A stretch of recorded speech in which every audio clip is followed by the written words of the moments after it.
It's Boolie Antlers gang, and you fucking with FILOTV. BD10, bitch. When I was younger, it was super ass because when you a kid, you just want shit to work. You mean? So I'm like, damn, why my mom and dad not fuck with each other? Like, it's crazy because, like, you know, I'm always with my mom, so I probably understand her more.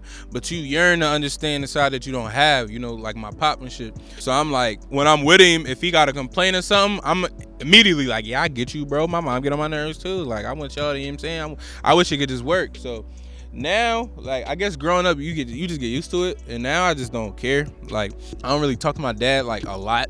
Not at all, really. You know what I'm saying? Like, if I do talk to him, it'd be some random shit. But yeah, it's just something you get used to.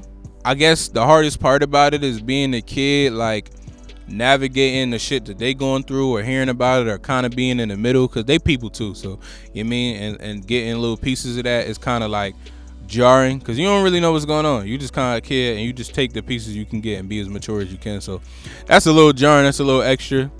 But, you know, as you get older, you learn, you see what you see for yourself, and then you be straight. So it ain't been super crazy. It'd have been cool to have both of them type shit, like, at the same time, but I'm kind of glad the way it ended up. You know what I mean?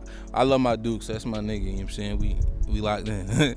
I be talking to my girl about this shit. Sometimes I think not having both parents, like, it's not a good joint. Like, I was cool, you know what I'm saying? And you will survive, but it's definitely like, if you become a parent or a young parent or whatever, definitely try to keep that shit close knit, because it's like the shit that you yearn for, you gonna yearn for in the real world. So, like, I feel like just little shit, like, you know what I'm saying? Like, if my mom really didn't understand, like, my mom a woman, so she can't really raise a man. She can the best of her ability. So if it's shit she don't understand, that shit, like, block me from expressing myself or understanding myself 100%. And it wasn't her fault. She just didn't really know. If it was my pop being on some weird nigga shit, like, I can't really get that part or understand that part. So then now I grow up doing the same thing. Like, I remember one thing I'm glad about not having both of them together that impacted me was, like, with your pop, especially, like, older niggas, they really like he not old, but just, you know, past generation,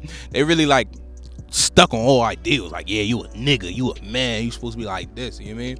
And my dad really raised me to be like a manly man, so that was the image I was trying to be on. Mind you, like, niggas used to say he looked like 50 Cent, and 50 Cent was my favorite rapper, so I'm really trying to be 50 Cent for real. Like, I'm tough, I'm walking around, you know what I mean? And then my mom, Divine Feminine, she just like, you don't gotta do all that. So I think that part was cool, because I feel like I would have, like, picked up a lot of toxic traits and behaviors if I ain't really had my mom to really, like, rein that shit in. Like, I remember I hit my head and I wanted to cry, but I just kept my mom like, yo, like, what's wrong? And I'm like, bro, I'm a boy, I don't cry. She like, nigga, if it hurt, cry. Like, that's how you feel.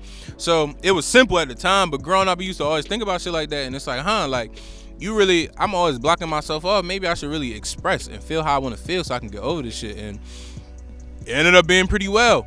I say the parts where it suck at, because I didn't really touch on that, it's just like, you know, when you date, it's certain shit that you do or you're not really on, that I'm like, damn, bro, I wish my dad would have, you know what I mean, put me on to that, you know what I'm saying?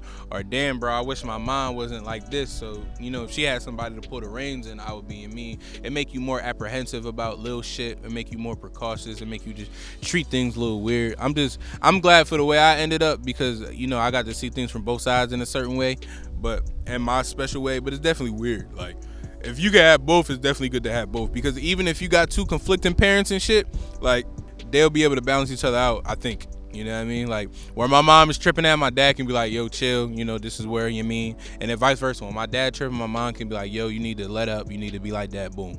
But it definitely is crazy. It definitely sucks, you know what I mean? But it's cool.